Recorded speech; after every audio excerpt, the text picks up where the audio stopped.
Kasuri powder আমাদের ফেসের জন্য কিন্তু খুবই ভালো একটা পাউডার। স্কিনটা আমাদের পুরোপুরি সফট হয়ে যায় এই জিনিসটা লাগানোর পর। তো চলো আজকের ভিডিওটা শুরু করা যাক। আর স্কিনটা পুরোপুরি হেলদির সাথে সাথে সফট হয়ে যায় এই জিনিসটা লাগানোর পর। কস্তুরি পাউডার মানে কাঁচা হলুদের পাউডার, এটাকেই বলে কস্তুরি পাউডার। আর দেখো একদম পাউডারের মতোই এটা লাগে।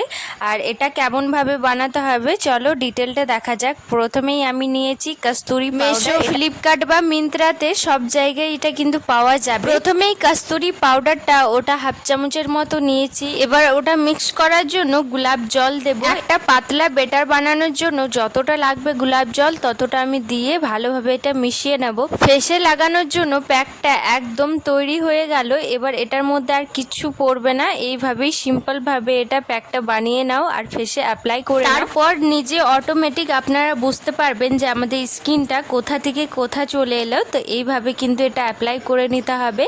আর এটার মধ্যে আমি কিছু দিই, শুধুমাত্র এই দুটো দিয়ে আমি প্রায় ওই 10 থেকে 15 দিন এইভাবেই এটা আমি লাগাবো। দেখো কোনো জিনিসটা কিন্তু একদিনে আমাদের উজ্জ্বলতা দেয় না ফেসে, তো ওটা প্রায় ওই 5 থেকে 7 দিন লাগাতে হয়। তারপরেই নিজে অটোমেটিক আপনারা বুঝতে পারবেন যে এটা কতটা বেশি ক্লিন হয়। আমার দেওয়া এই প্যাকটা অবশ্যই একবার লাগিয়ে দেখো, প্রায় ওই 7 থেকে 8 দিন, রেজাল্টটা আপনারা নিজেই বুঝতে পারবেন। তো কেমন লাগলো আমার এই ভিডিওটা অবশ্যই লাইক কমেন্ট শেয়ার করবেন। আবার আসছি নতুন ভিডিও নিয়ে, ততক্ষণের জন্য বাই। রাধে।